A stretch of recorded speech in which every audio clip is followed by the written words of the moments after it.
Let's take our Bibles and turn this morning to the book of Philippians, chapter 2 at verse 12. In just a moment, our pastor will be coming to minister on these verses, and you want to have your Bibles open to follow the ministry.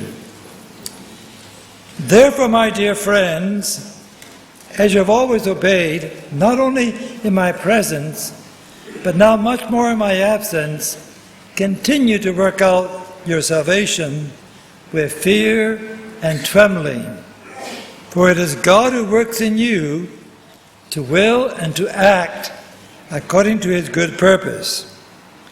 Do everything without complaining or arguing, so that you may be blameless and pure, children of God, without fault in a crooked and deprived generation, in which you shine like stars in the universe, as you hold out the word of life, in order that I may boast on the day of Christ, that I did not run or labor for nothing. But if I am being poured out like a drink offering on the sacrifice and service coming from your faith, I am glad and rejoice with all of you, so you too should be glad and rejoice with me. Well, thank you, Dr. Starr. Good morning. Good to see all of you this morning. We've been looking for the last 5 weeks, I think it is now, into this letter of Paul to the Philippians. We're going to have 10 sessions altogether, so we'll be halfway through after today. And we're going to turn to that section that we had read to us just a few moments ago. Before we look at the text itself, let me just point out that there are certain words in the Christian vocabulary that most of us like. Words like love, joy, peace, fellowship, compassion, rejoicing, forgiveness.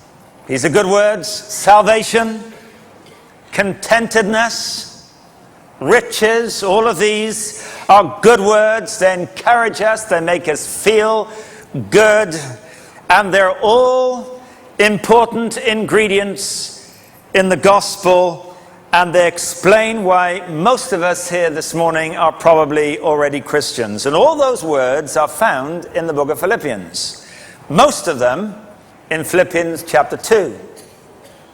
However, there are other words found in this chapter which are equally important and vital to the Christian life, but which aren't quite so attractive to us. Words like obedience, words like fear,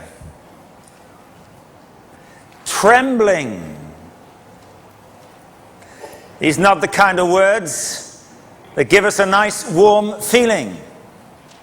For some of us, these are the kind of words that have negative connotations, and there may be all kinds of reasons in your history that give you that kind of response to those words. But they're actually words that are vital to our understanding of the gospel. And I'm going to base what I have to say to you this morning on verse 12 and 13 that we had read to us. I'll read them to you again. Therefore, my dear friends, says Paul, as you have always obeyed, that's the first word, not only in my presence, but now much more in my absence, continue to work out your salvation with fear and trembling. Why? For it is God who works in you to will and to act according to his good purpose. Now, the key to that whole section is Paul's statement, as you have always obeyed, so now continue to obey as you work out your salvation with fear and trembling. I want to talk about three things this morning from this passage. I want to talk, first of all, about the command to obedience. And it's a very interesting one, because the command to obedience is work out your salvation, whatever that means. Then secondly, we'll talk about the conditions to obedience. How do you work out your salvation? With fear and trembling. That's a condition to obedience. And then thirdly, the consequences of our obedience, because he said God works in you to will and to act according to his good purpose. The consequence is God's good purpose is being accomplished and fulfilled. Let's talk about those one by one. First of all, the command to obedience. And Paul says, what I want you to do, and the earlier section of this passage is talking about how Christ, although by very nature God, made himself nothing, as it says, took upon himself the form of a servant, became obedient unto death. And he talks about the obedience of Christ and the dependency of Christ on his Father. And in that context he says, therefore. And when you find the word therefore in the Bible, it's always a good rule to ask yourself, what is it there for? Because the therefore is there for a good reason.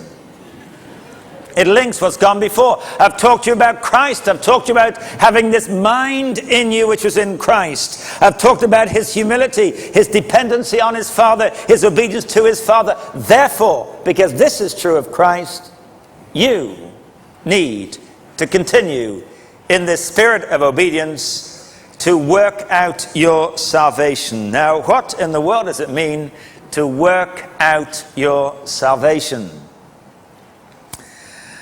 Does it mean if I work long enough and hard enough and conscientiously enough, I will become sure of my salvation?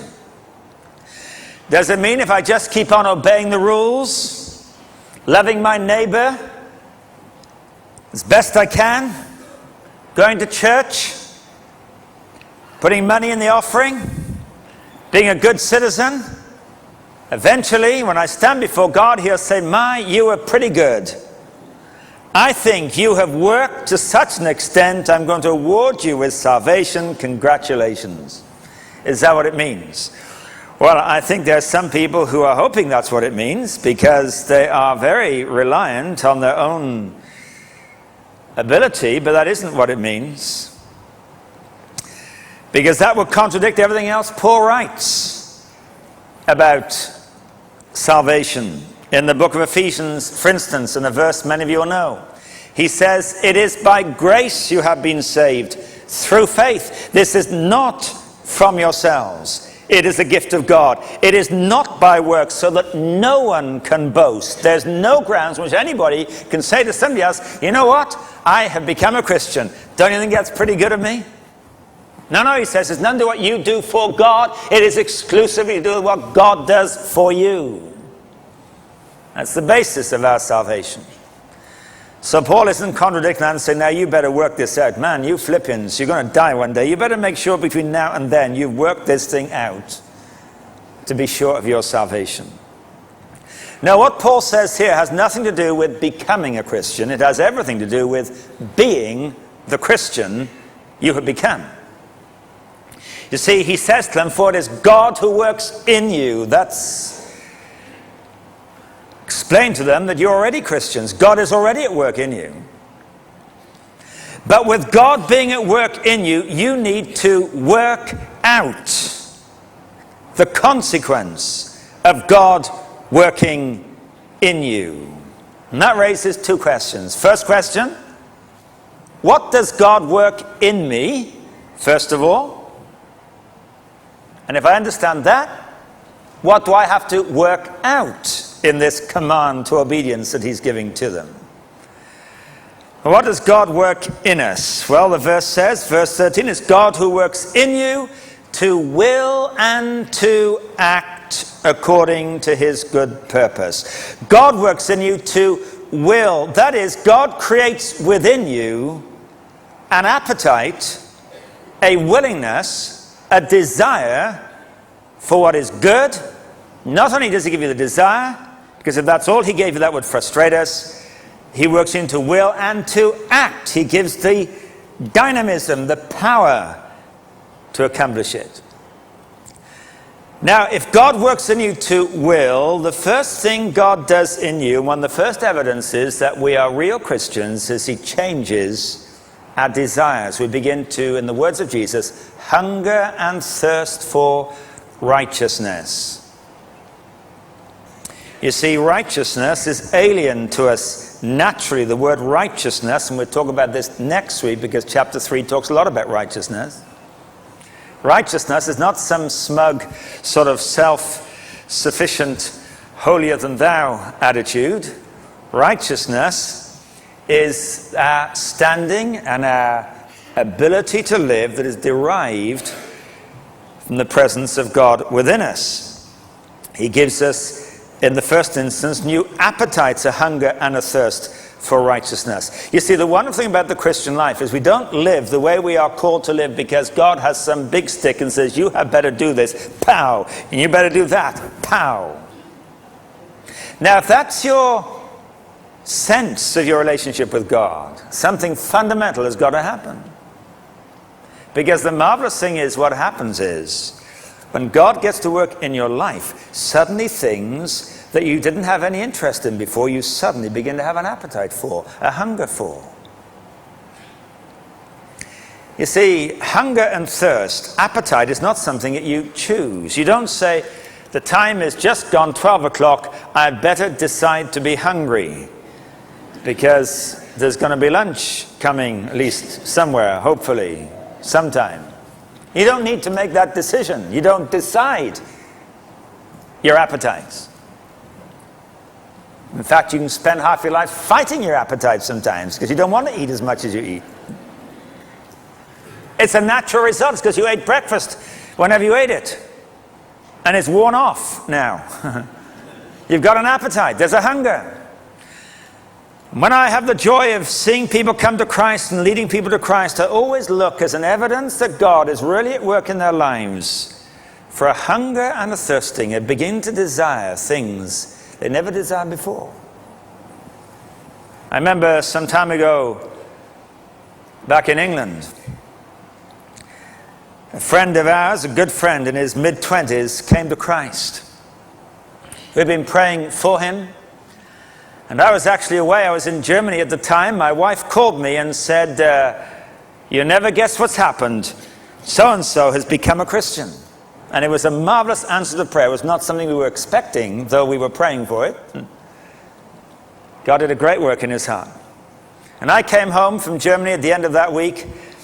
And on the Saturday, I remember I was going to speak at a university down in the southern part of England. And so I had to drive down there, and I called him and said, are you free Saturday night? Would you like to come with me?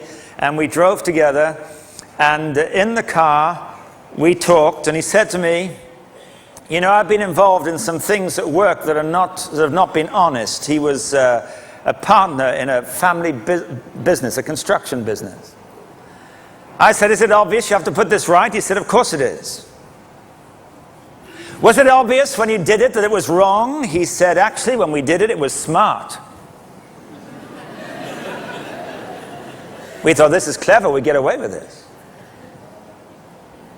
I said, why do you think it's obvious now that it's wrong and it was smart then, when he did it?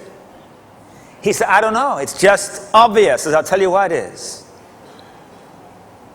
If I needed any more evidence, this is it. Earlier this week, last Monday night, Jesus Christ came to live in your life, and suddenly things that were smart, you see them what they really are. And you have a hunger and a thirst for righteousness. And that guy is now leading young people to Christ, working amongst them. He didn't change his mind and say, I better start doing what's right now. Come on, do what's right. Hey, look at those things you did. Boy, I better put those right. No, there was a hunger. Do you know Augustine said something in the 5th century, and you can't say it better than Augustine said it. He said, if you love God, you can live as you please. What he meant was this. If you love God with all your heart and soul and strength, what pleases you will actually be what pleases God. Great way to live. You can live as you please. Because you'll love the things God loves, and you'll hate the things God hates. You'll have compassion for the things God has compassion for. And you will deal firmly with the things that God rejects. You see, when God works in us, He works in us to produce his own character. That's basically what it amounts to. Paul elsewhere calls this the fruit of the Spirit, not the fruit of Christian discipline, but the fruit of the Spirit. This is something supernatural. Love, joy, peace, patience, kindness, goodness, faithfulness, gentleness, self-control. And these qualities, you examine them carefully, all have to do with our relationships with others. Even joy has to do with our relationships. You hang around someone who's miserable and you know what a difference that makes in relationships. You see, everything God does in you and me is not designed that you in your small corner and I in mine can be all holy, but that we can live lives that relate better and more godly. That's why relationships is a theme that runs through this chapter. Actually, back earlier in verse 3, he says, "Do nothing out of selfish ambition or vain conceit, but in humility consider others better than yourselves. Each of you should look not only to your own interests, but also to the interests of others." Now, says Paul there, instead of living selfishly, which is the way the natural person apart from Christ is always being tempted to live. Well, we're being tempted to live that way too, of course. But as we give way to the Spirit of God, instead of living selfishly, don't do things out of selfish ambition and vanity, but consider others better than yourselves. Look after the interests of others. And later in verse 14, he says, "Do everything without complaining, without arguing, so that you may be blameless and pure, children of God, without fault in a crooked and depraved generation in which you shine like stars in the universe." And he says there'll be no complaining. Man, wouldn't that revolutionize some of our lives? No arguing. That in a crooked generation, there is a purity and a wholesomeness and a kindness and a love. Do you know, Jesus said that will be the evidence that you're a Christian. John 13:35. "By this," said Jesus, "shall all men know that you are my disciples, that you love one another." Francis Schaeffer has said that Jesus Christ gave the world the right to judge the validity of anybody's claim to be a Christian, not by their doctrine, but by their love. You can dot your doctrinal I's and you can cross your doctrinal T's, and it means nothing at all to God, unless the consequence is there flows out of your heart love. You see, God works in us to will his purposes, to put the right desires. And the real evidence of the work of God in our lives is not in our ability to quote scriptures, but our abilities as husbands to love our wives properly, as wives to love our husbands properly, as parents to love our children well, as children to love our parents, to love our neighbors, and believe it or not, said Jesus, to love your enemies. That's the mark of God working in you. Well, if that's our first question, what does God work in us? The second question is, what do we work out? Because you work out what he works in.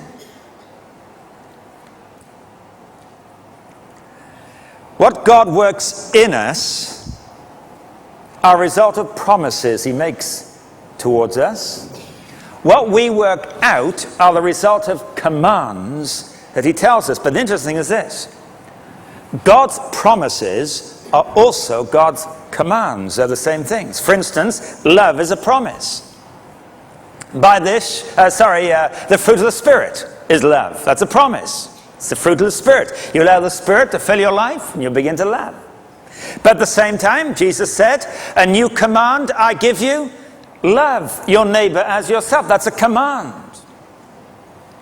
Now, of course, we like promises, because when somebody makes you a promise, All the onus of responsibility is on them. If somebody has promised you today, after this service, meet us and we'll take you for lunch, man, you've had a nice relaxed morning. You didn't even bring your wallet with you or your credit card. You just meet them in the foyer and off you go, and it's their responsibility. It's their resources. Everything belongs to them as far as the responsibility for this. It's great when people make you promises. When people give commands, you meet me for lunch and you pay. But the thing is this.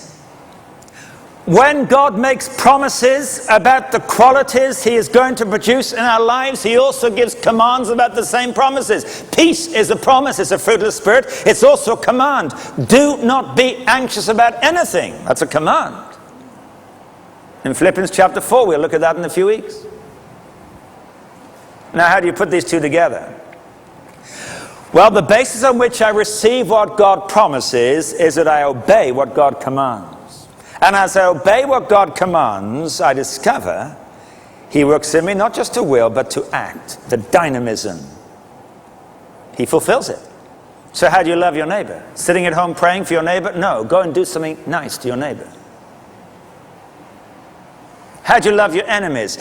Make some deliberate attempt to cross that bridge and get in touch and send them something or whatever it is that you might do to break down those barriers. And you'll discover as you begin to act in obedience, God works. And you begin to love. When I was a student, there was a fellow student that nobody liked. And I certainly didn't like him. And in one term, we were in dormitories. We had several people in a room at this particular time. And he was put in the same dormitory as me.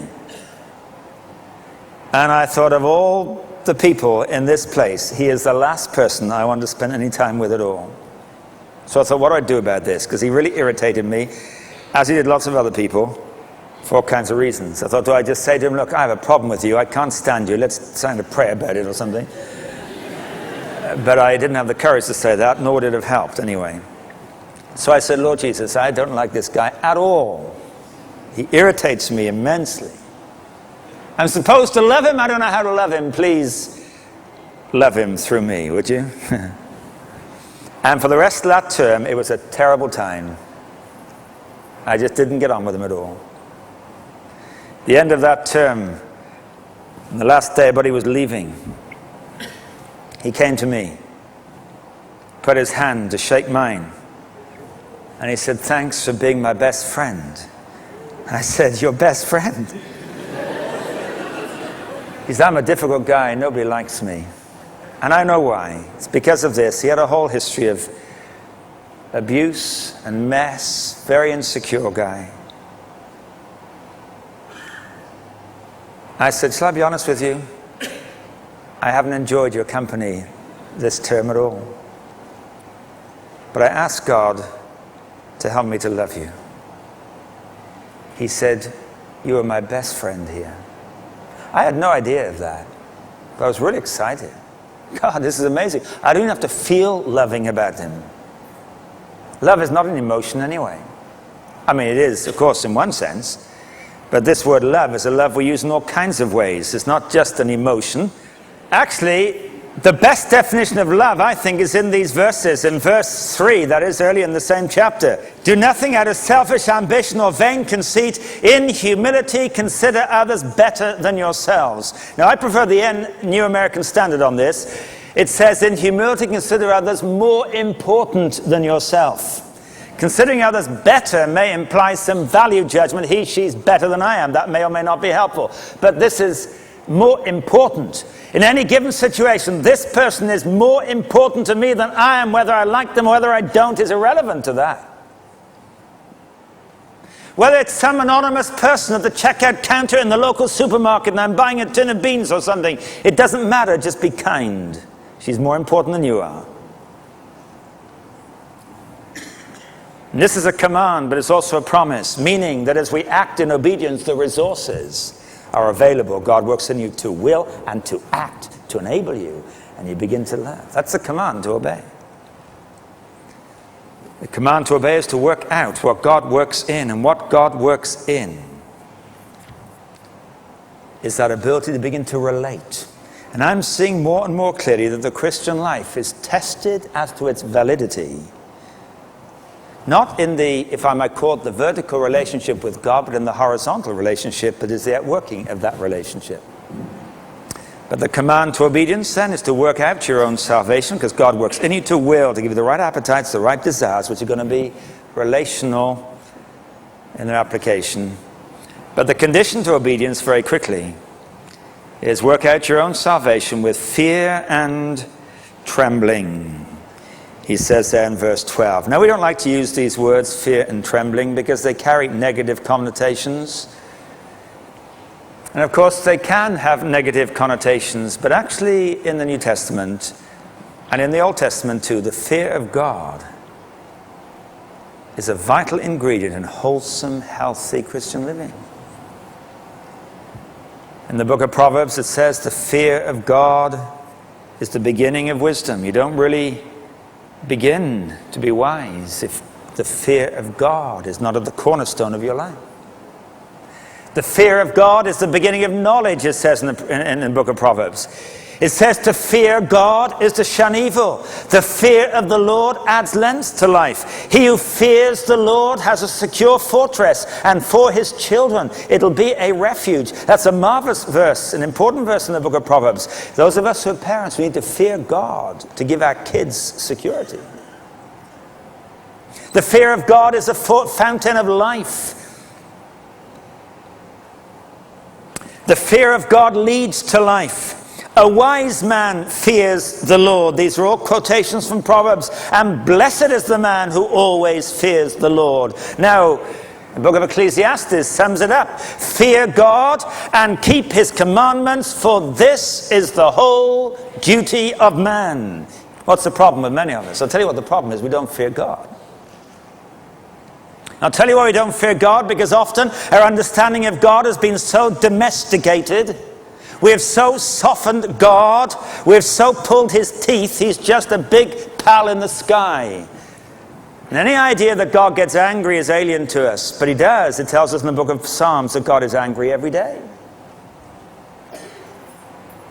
The notion of the wrath of God, which is as real in the scriptures as the love of God is in the scriptures. The marvelous thing, of course, is that we can come into his love and we live within that relationship of love. But nevertheless, the fear of God is to be a feature that characterizes our lives. But what is the fear of God? Is it cowering in fear? The best commentary on the Bible is always the Bible itself. It's also the cheapest and it's also the most reliable.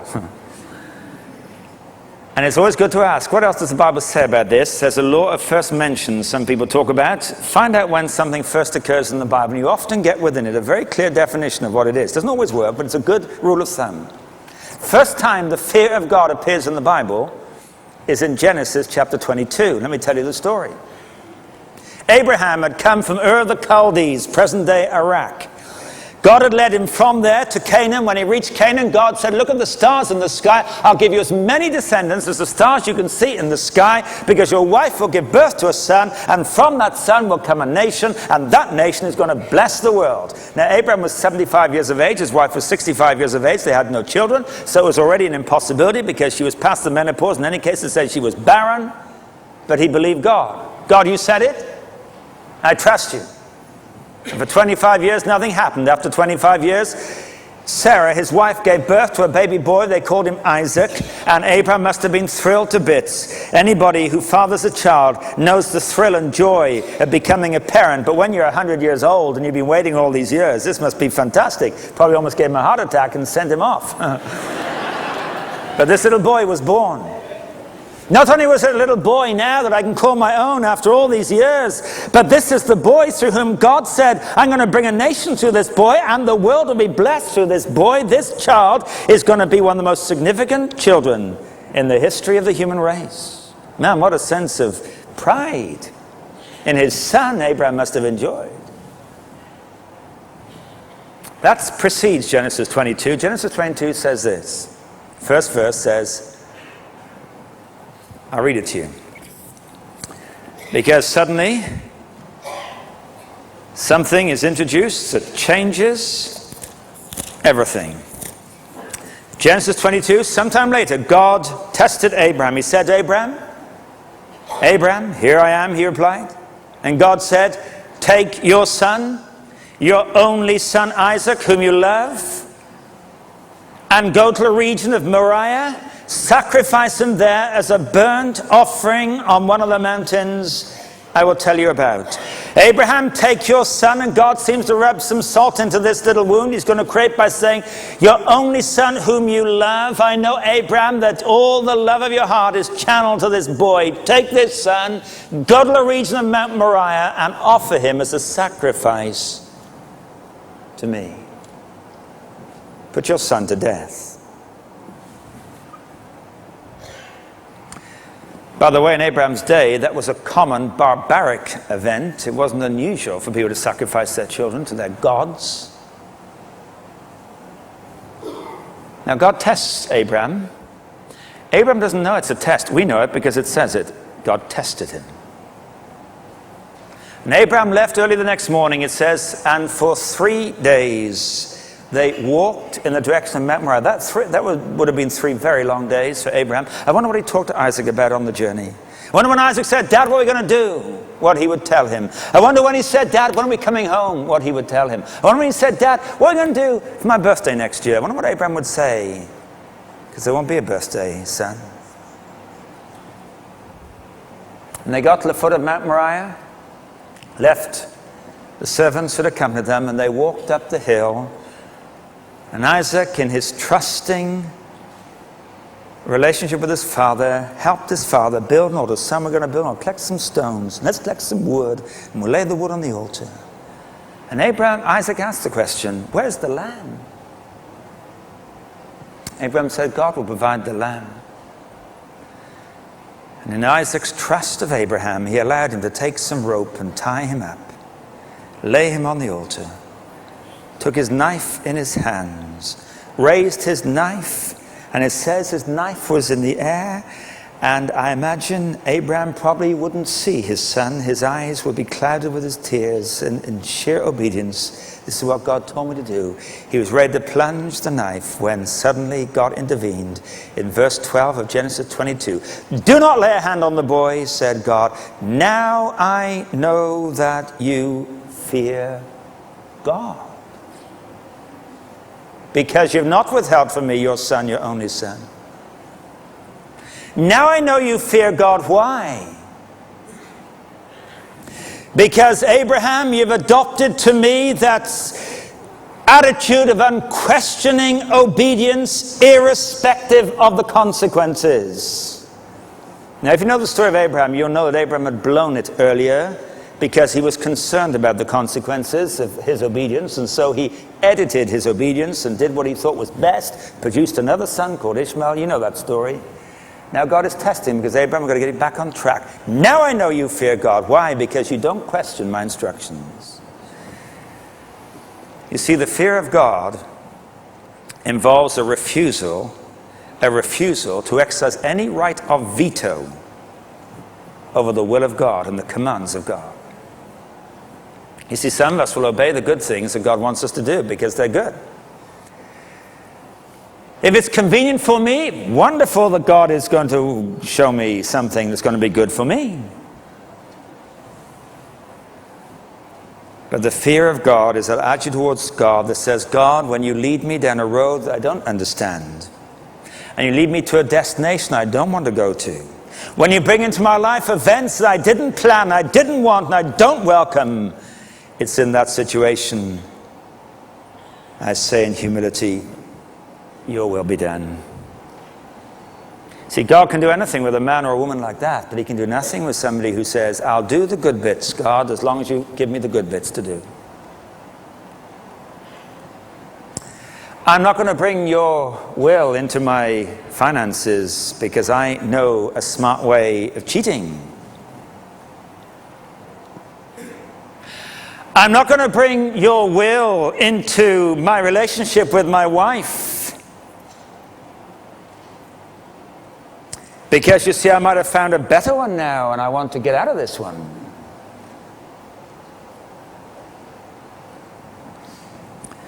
Not got the will of God into my business life and my work life.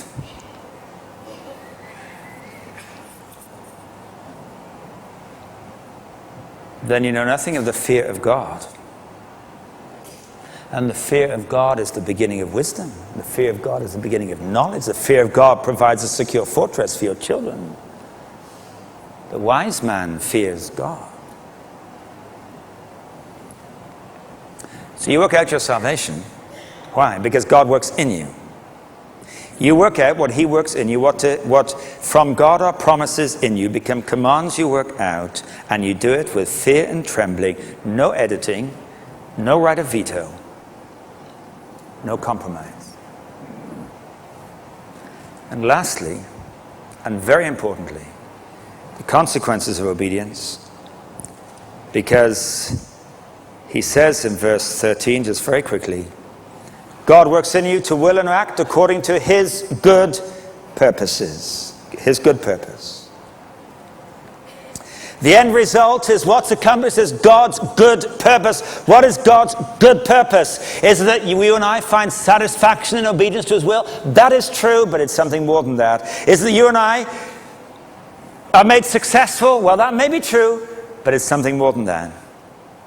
He tells us, verse 15, so that you may become blameless and pure, children of God without fault in a crooked and depraved generation, in which you shine like stars in the universe as you hold out the word of life. He says God's good purpose is that you become to shine like stars in the universe. That is, in the dark, dark night sky. You'll be like the stars that light it up. You see, we live in a dark world. He describes it as a crooked and depraved generation in that verse. That's the world we live in. And God's good purpose is, in a world we know is crooked and depraved, that we know is dark, that all across this city of Toronto, there are pinpricks of light that shine in the darkness. In homes, in streets,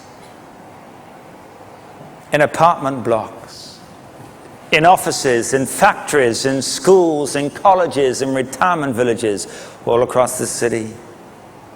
There are lights being switched on here and there and all across the province of Ontario, where Christian men and women and boys and girls mean business with God. Lights will be switched on. You are the light of the world, said Jesus. And right across this great nation of Canada, lights will be switched on.